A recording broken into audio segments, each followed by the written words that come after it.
नमस्कार, आवाज आ रही है? सभी पत्रकार बंधुओं को नमस्कार। और ये प्रेस वार्ता एक बहुत ही अहम बिंदु पे की जा रही है। जैसा कि ज्ञात है, प्रधानमंत्री जी आज कश्मीर में हैं और हम सब जानते हैं किस तरह से देश की अखंडता को और मजबूत करने का काम अगर किसी ने किया है तो आदरणीय प्रधानमंत्री श्री नरेंद्र मोदी जी ने किया है। लेकिन भारत के लोकतंत्र में जहां लोकतंत्र मजबूत होता जा रहा है, वहां पर विपक्ष, यह कहना गलत नहीं होगा, गद्दारी भी कर रहा है और मक्कारी भी कर रहा है। गद्दारी देश से करोगे तो कहां जाओगे? और आप सबको पता है कि जब राज्यसभा के चुनाव के परिणाम आए तो जब भारतीय जनता पार्टी की जीत हुई तो एक ही नारा लगा, भारत माता की जय। और कांग्रेस पार्टी के सांसद नासिर हुसैन जब जीते तो वहां विधानसौधा में नारा लगा, पाकिस्तान जिंदाबाद। और अब जो बात मैं आपके समक्ष रख रहा हूं वो बड़ी गंभीरता और जिम्मेदारी से रख रहा हूं। क्यों ये चिंताजनक है? क्यों मैंने कहा कि कांग्रेस पार्टी की गद्दारी और मक्कारी दोनों सामने आती हैं? सबसे पहली बात है, जब भारत का अंदरूनी मामला है, हमारा लोकतंत्र मजबूत होता है, तो ऐसा क्यों होता है कि बार बार गद्दारी की बदबू अगर कहीं से आती है तो वो कांग्रेस पार्टी से आती है? क्या यह पूछा नहीं जाएगा वो पवित्र, वो पावन स्थान क्या था जहां यह नारा पाकिस्तान जिंदाबाद लगा? वो विधानसौधा का स्थान था। यह अपमान है भारत के हर नागरिक का, और यह अपमान है हर हमारे कन्नडिगा भाई बहन का। दूसरी बड़ी बात है जो और गंभीर है और इस मसले को और चिंताजनक बनाती है, यह नारा तब लगा जब नासिर हुसैन खुद वहां उपस्थित थे। और अभी मैं आपको सारे प्रमाण दूंगा। और तीसरी बड़ी बात है कि जब इनकी गद्दारी, जब कांग्रेस पार्टी की गद्दारी पकड़ी गई, अपनी गलती नहीं मानी बल्कि भारतीय जनता पार्टी पे आरोप लगाने लगे। और मैं इस मंच से यही कहूंगा कि आज जो रोशनी, जो देशभक्ति नरेंद्र मोदी जी ने हर नागरिक के दिल में जलाई है,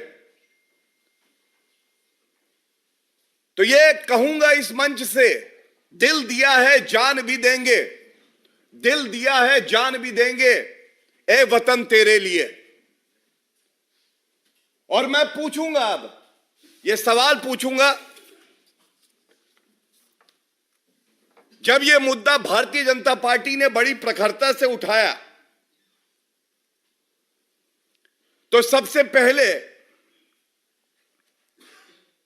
कहा गया कि ऐसा हुआ ही नहीं, नारे लगे थे नासिर हुसैन जिंदाबाद। लेकिन जब भारतीय जनता पार्टी ने बड़ी प्रखरता से इस मुद्दे को उठाया और बचने के लिए कर्नाटका सरकार के पास कोई जगह नहीं थी, तो उन्होंने गिरफ्तारी करी। उन्होंने गिरफ्तारी जिन 3 लोगों की करी है, उसमें एक है मोहम्मद इल्ताज। जो तस्वीर मैं आपके सामने रखूंगा, तस्वीर झूठ नहीं बोलती है। ये देखिए, पहली गिरफ्तारी मोहम्मद इल्ताज, मुनव्वर अहमद और मोहम्मद शाफी, ये 3 लोग हैं जिनकी गिरफ्तारी दबाव में करी। भारत तोड़ो अन्याय यात्रा क्यों कहते हैं देशवासी? ये उसी यात्रा के दौरान है कि कैसे जुड़वा भाई बन के गले लग रहा है ये देशद्रोही जो पाकिस्तान जिंदाबाद के नारे लगाता है, और राहुल गांधी उसे झप्पी मारते हैं और गले से लगाते हैं। मेरे भाई, तुम ही हो मेरे सब कुछ। तुम देश का विरोध करो, मैं तुम्हारे साथ खड़ा हूं। और क्या ऐसा है कि ये जो व्यक्ति है, ये व्यक्ति केवल एक बार राहुल गांधी से इस तरह से मिला है? नहीं, ये जो टुकड़े टुकड़े मानसिकता है कांग्रेस पार्टी की, इसको बढ़ावा किसने दिया है? ये देखिए, ये तस्वीर जो है, इसमें ये व्यक्ति गौरव गोगोई के साथ है, सिद्धारमैया जो मुख्यमंत्री हैं उनके साथ है, नासिर हुसैन के साथ है, अजय माकन के साथ है, हुआ तो हुआ सैम पिट्रोडा के साथ है, और शशि थरूर दिखाई दे रहे हैं, डीके शिव कुमार दिखाई दे रहे हैं। अब आप मुझे बताइए, ऐसा कैसे संभव हो गया कि ये व्यक्ति जो पाकिस्तान जिंदाबाद के नारे लगा रहा है, हर बड़े कांग्रेसी नेता के साथ है, और इसके साथ ये वाली तस्वीर तो लाखों लाखों शब्दों से जो बयान नहीं किया जा सकता, वो कह रही है। आप देखिए किस तरह से भारत के खिलाफ जो व्यक्ति बोलता है उसको गले से लगाया जाता है। इसीलिए कहते हैं भारत तोड़ो अन्याय यात्रा। इसके साथ एक और व्यक्ति है, मोहम्मद शाफी। यह भी तस्वीर है। कांग्रेस का हर बड़ा नेता उसके साथ दिखाई दे रहा है, और यहां पे सिद्धारमैया जी भी हैं, डीके शिव कुमार जी भी हैं। तो क्या हम नहीं पूछेंगे, भारत तेरे अंगने में, भारत तेरे अंगने में पाकिस्तान का क्या काम? कांग्रेस तेरे आंगन में पाकिस्तान का क्या काम? और ये इसलिए होता है क्योंकि जो आज कांग्रेस का ट्रांसफॉर्मर है वो फूक चुका है। उसके बावजूद उनको करंट चाहिए तो पाकिस्तान से चाहिए। आपको याद होगा मणिशंकर अय्यर जब पाकिस्तान गए थे तो उन्होंने कहा था कि हमारी मदद करो नरेंद्र मोदी जी को हटाने में, और वही सिलसिला अभी भी जारी है। भारत की अखंडता को खंडित कर रही कांग्रेस पार्टी, हम तो तुम्हारे नाम के पाकिस्तान जिंदाबाद के नारे लगवाते हैं, कृपया करके हमारी मदद करो। क्या ये सिग्नल दिए जा रहे हैं? और देखिए, जो बात मैंने पहले इंट्रोडक्शन में कही, जब ये सोशल मीडिया पे वायरल हुआ और भारतीय जनता पार्टी ने इसे बड़ी प्रमुखता से उठाया, home minister of Karnataka mister परमेश्वर, he denies,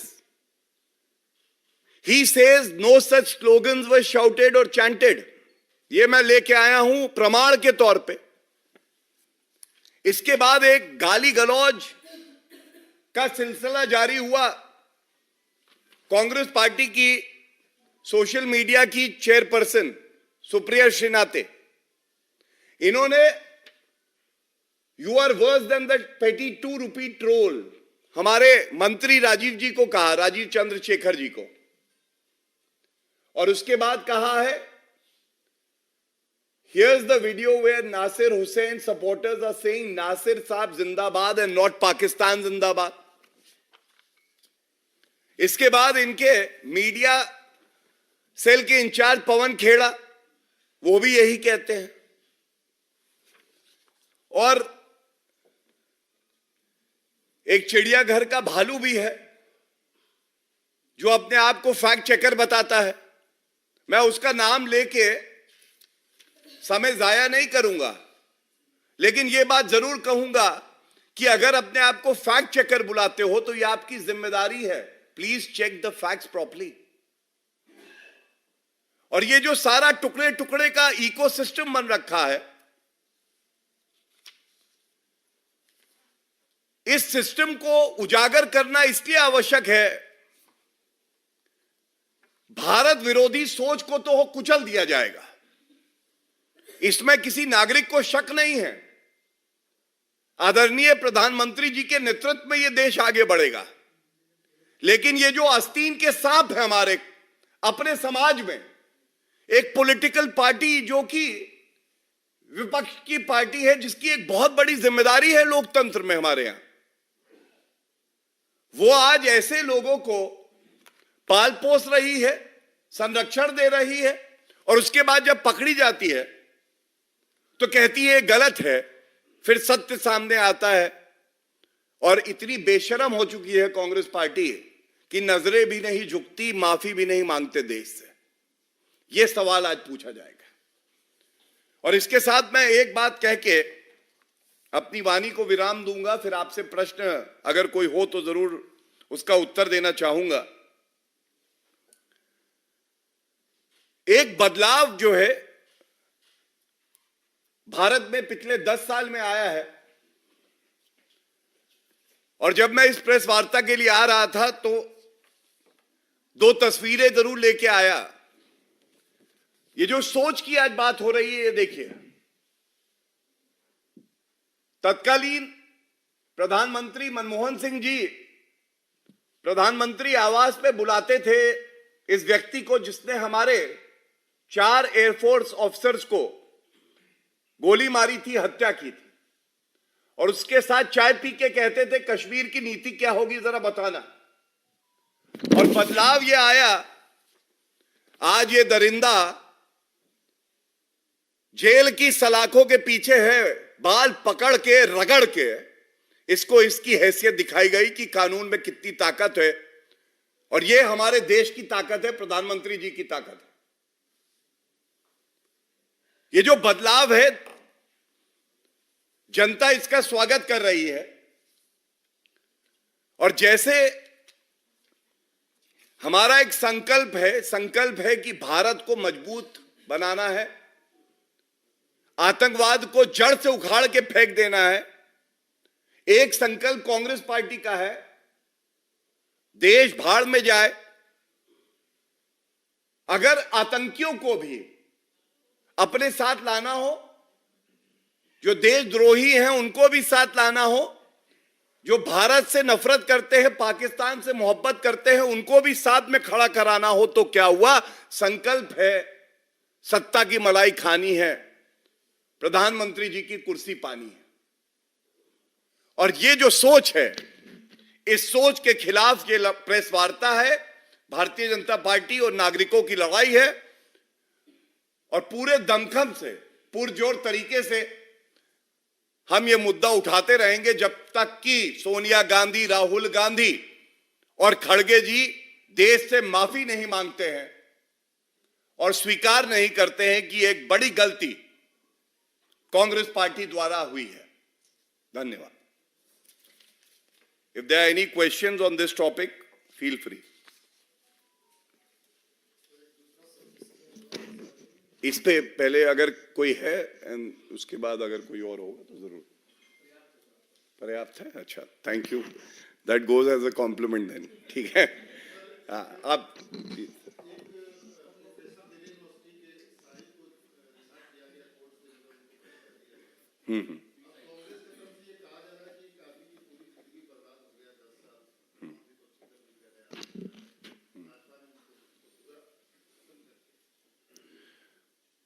देखिए, हमारे देश में एक न्यायिक प्रक्रिया है और उस प्रक्रिया का पालन होता है। जो लोग संविधान नहीं पढ़ते हैं, जिनको कानून की कोई समझ नहीं है वही ऐसा वक्तव्य दे सकते हैं। न्यायालय फैसला देने में जो उचित समय होता है त्वरित कार्रवाई करने का प्रयास करता है, पर कभी कभी समय लग जाता है। लेकिन जो लोग आज इस तरह का वक्तव्य दे रहे हैं उनको याद रखना चाहिए, जिन नेताओं को जो देश विरोधी विचारधारा रखते हैं, जो अभियुक्त हैं, उनको क्लीन चिट देते हैं, ऐसे तमाम लोग हैं जो कई सालों से न्यायालय से बेल नहीं पाए हैं और उनका कन्विक्शन भी हुआ है। तो ये उचित नहीं होगा कि एक किसी फैसले पे आप एक जनरल टिप्पणी करें केवल ओछी घटिया राजनीति करने के लिए। मैं समझता हूं कि इससे बचना चाहिए।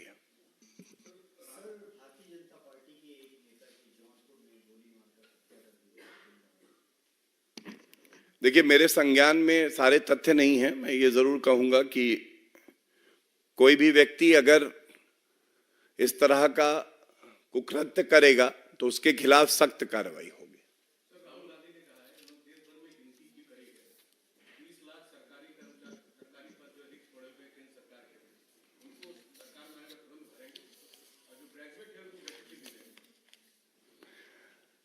देखिए, ऐसा है कि राहुल गांधी की विश्वसनीयता वैसे ही नेगेटिव में चल रही थी। इस प्रेस वार्ता के बाद तो कुछ बचा भी नहीं है।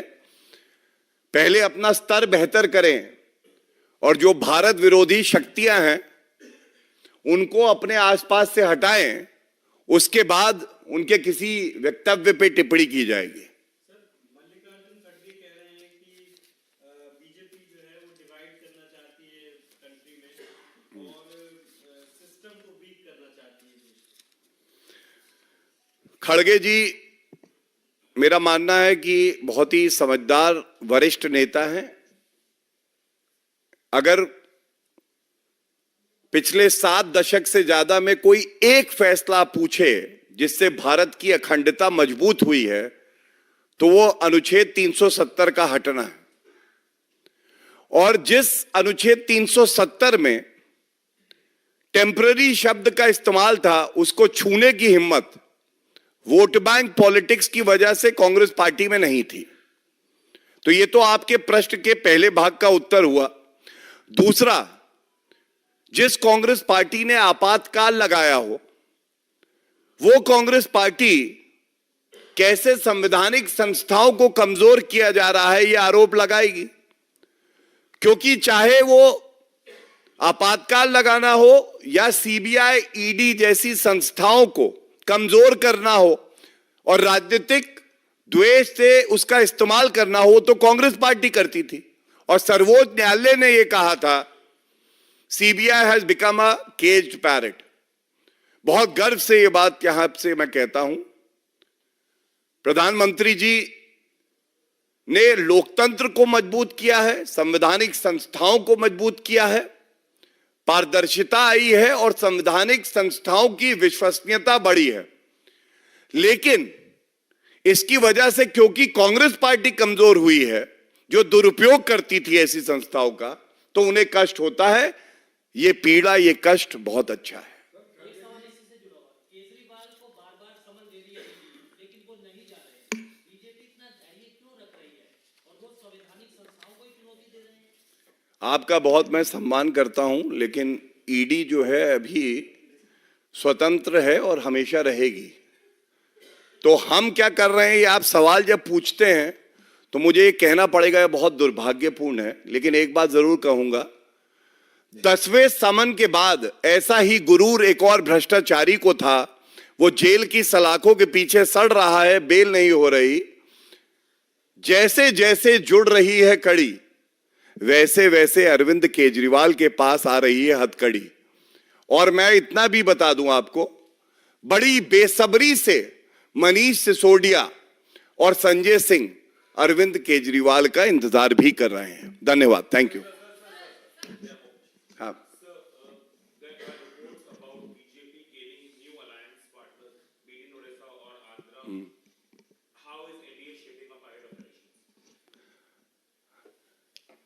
...2024 is going to be a historic election because Shri Narendra Modi ji has earned his third term by hard work, by the vision that he has for the country.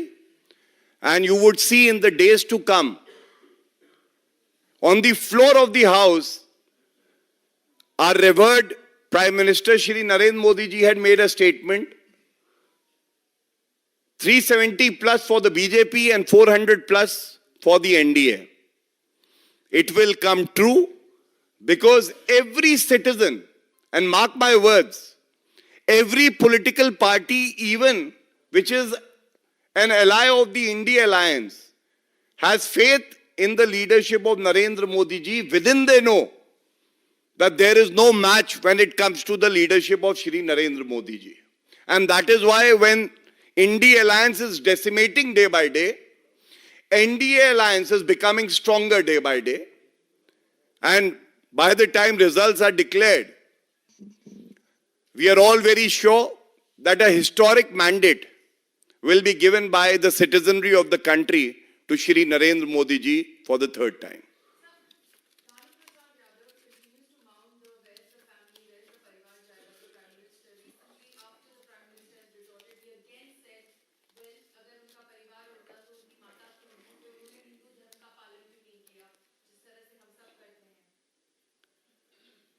पांच बार दोष से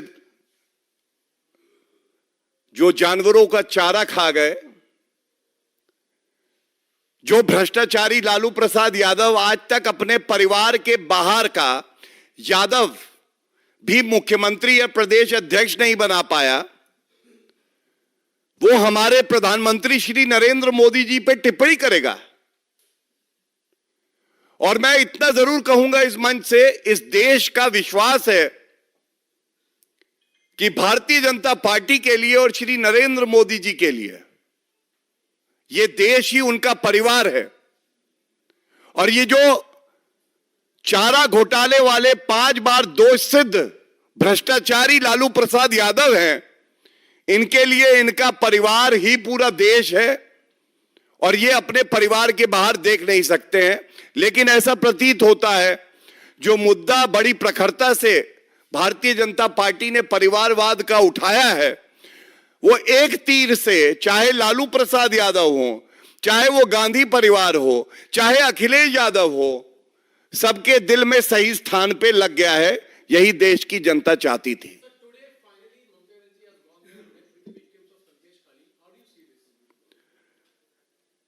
जो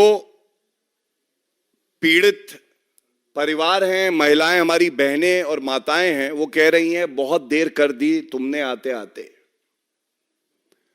और देर तो करी ही, लेकिन तुम्हें खड़ा होना था जनता के साथ। तुम खड़ी थी शाहजहां शेख के साथ,